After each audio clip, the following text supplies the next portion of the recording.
Kapidongski TV. So ayan guys, it's me again, Kapidongski TV. Shoutout pala sa mga new subscriber po ng aking YouTube channel, Kapidongski TV. Shoutout po sa Magamang Kuya Bal Santos Matubang, Kalinga Prab, at saka Team Bisdak, sa Kalam po, sa mga admin, shoutout po, at saka sa mga subscriber po ng Kalingap. Sana pakisubscribe po ng aking channel, Kapidongski TV. Click the notification bell, updated po kayo sa mga bago kong upload. So ayan na guys, nakita nyo naman sa thumbnail ko na si CJ nag-aalala po sa aksidente kay Mama Elaine. So ayun nga, sa kahapon nakita ko sa live ni Boss KM na nandun sila sa hospital ni Mama Elaine. So nakita natin na kung nakakita kayo sa live ni Boss KM, nandun siya na okay naman si Mama Elaine. Yun nga ang sabi nga ng doktor na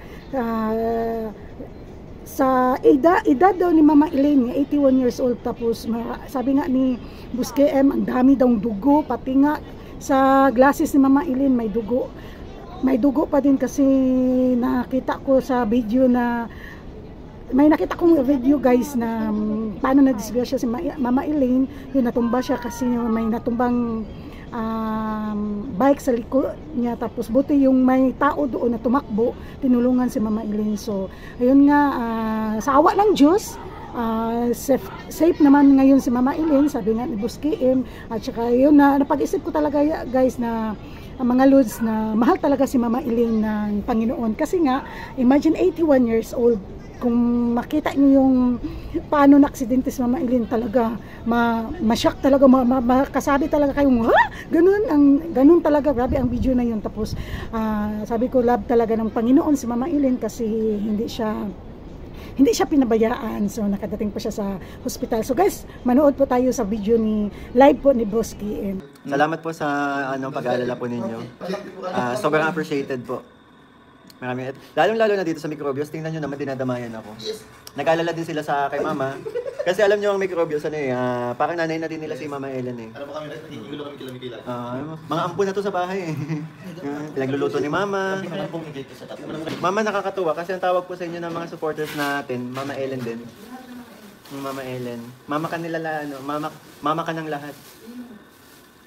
Yan po kasi nag-aalala, mamaya papakita kita. Ang dami nag-aalala kay Mama Ellen. Yan, sobrang natouch naman po kami dun sa yun. Appreciated po namin ang pag-aalala po ninyo. Maraming salamat po.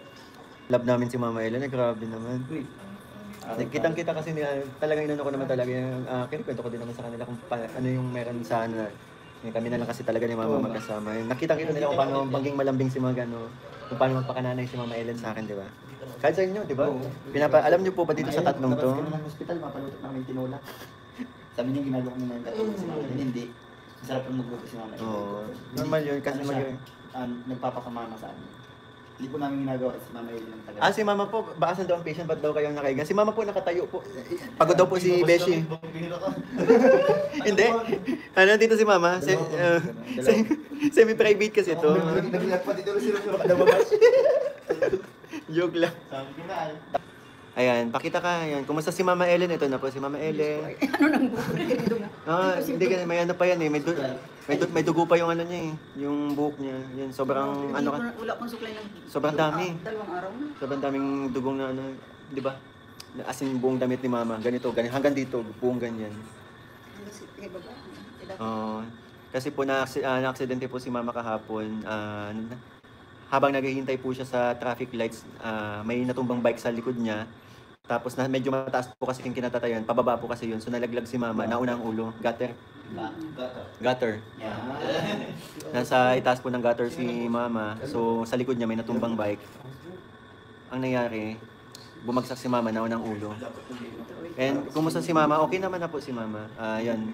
Thanks God kasi wala namang sabi, sinilip ng doktor, pero yung readings po ng CT scan wala pa po, baka tomorrow pa po yung result. So yun, waiting pa po kami.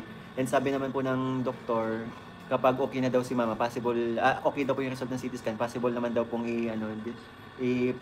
makalabas si Mama ng hospital tomorrow. Ayan.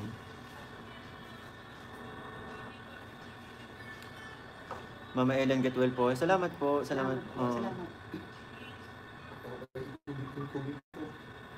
Ayun. Mama, anong masasabi mo po sa sa mga nag-worry sa inyo. Siyempre, ano nga, ako na-surprise ako, nabasa ko yung mga comments at labis akong, masaya po ako at parang yung concern ninyo sa akin, yung nangyari sa akin. Natutuwa po ako sa mga comments ninyo at may mga prayers pa. Thank you so much sa mga prayers ninyo na ipinaabot. At naan ko po talaga yung blessing talaga ni Lord na nararamdaman ko. Kasi sa edad ko po, number 82 na, dapat po daw ay nag-pass out na ako sa dami ng dugong na wala sa akin. Pero ito po, Yun nga, sabi nga daw dapat lagi may kasama. Actually po, hindi din namin in-expect. Sa totoo lang, mali din namin kasi si mama po kasi sobrang malakas pa yan si mama.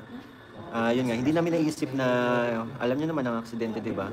So, hindi namin naisip yung ganun pagka. Kasi malakas pa talaga, as in malakas pa po si mama. Kaya pa nga niya maglakad ng 1 kilometro. Oo, totoo. Kaya pa ni mama maglakad ng ilang kilometro po. So, yun po. Ako hinayaan ko naman din si mama. Exercise na din po yun sa kanya eh. Kaya mga ganun. And bihira naman po kasi lumabas ang si mama. Bihira lumabas. So, nagkataon pa yung bihirang yun. Pagkalabas niya, nangyari pa po yun. Kaya, yun lang. Pero, salamat pa rin kay God kasi... yun, walang, anong tawag dito? Walang nangyaring, walang signs na yun. may na.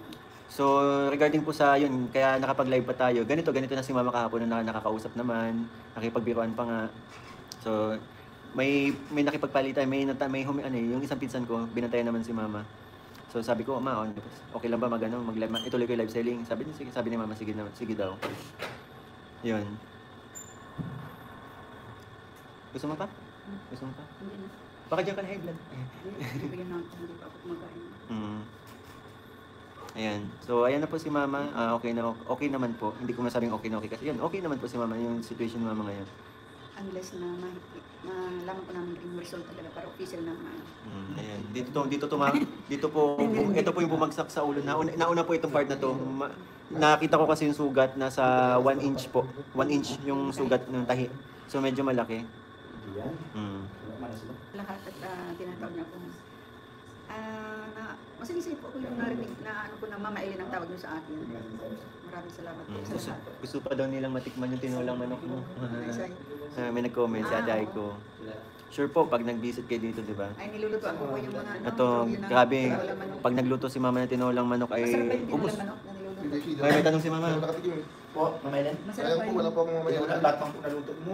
Yung nahiya na kung ubusin yung yung kanin. Ay, Kasi, alam mo yun? yung kaldero kasi namin maliit lang. Isang saingan, good for ano lang. Kay Beshi lang. Eh, yun nga. Pag kumakain sila sa bahay, Ako lang yun. Kami dalawa. nagpipigil. oo. Mga nagpipigil. Nahiya, konti po. Ngayon na. Get na nalungkot ako sa nangyari. Yan po sa mga nag-aalala po, sa mga nagpapabot ng messages po sa akin, maraming salamat. Yan. So ito naman po, okay naman na si Mama Ellen. Mama Ellen. Yes po, thanks God, hindi ganun ka-serious. Nagano lang talaga, worry lang talaga ako kagabi. Kasi sobra, first, hindi ko ma-imagine na makita ko si Mamang ganun yung, yung itsura niya, situation niya. Hindi ko talaga na-expect sa dinami-dami ng taong, tatamaan, matutumbahan ng bike na yun si Mama pa, di ba? Na matanda na yun. Kasi kung kami, example, matumbahan kami ng bike, tatalsik yung bike sa amin eh. Oo. Siyempre, may nilad na si nanay. Nilad mo ako sa kanya. Hindi. Ilan ka na, mamay? Oo. Nakapalapas-lapas ka pa sa ng iba. Yun na nga. At alam mo ba, ito pa, ito mama sabihin ko na lang din. Ito si Mama kasi pasaway. Hindi, ngayong, kahapon ko lang nalaman na ang bag nito ay punong-puno ng laman na hindi naman niya gagamitin sa Hindi yun, Di ba? Walang may kasalanan. Wala pong may kasalanan. Aksidente lang talaga. So, ano nangyari din kasi sa dahil may madaming laman yung bag ni Mama, mabigat. So, nung nasagi siya, parang hinatak siya nung bitbit niyang bag, kaya umampas talaga yung ulo niya. Buti na talaga dito, hindi dito. Kasi delikado dito eh. Diba? Dito din, dito sa bandang dito. Delikado to. Dito. Yung mga sinampay mo, walang magtitiklop mo. Yan kasi ang weakness ko po, magtiklop. Kasi pa nagtitiklop ako, bro. Gulo-gulo pa din. Ang ginawa ni Mama, ay, ako na.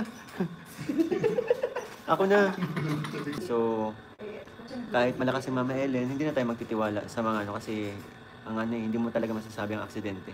Di ba? Yan. Salamat kay God kasi lagi nakaprotekta sa family ko, sa mga mahal ko sa buhay. Actually, yun, after live selling po kagabi. After life training, gusto ni CJ dito ano. Kung sabi ko nung oras din kasi kaya ay 12 na kasi kami natapos kaya ano na po.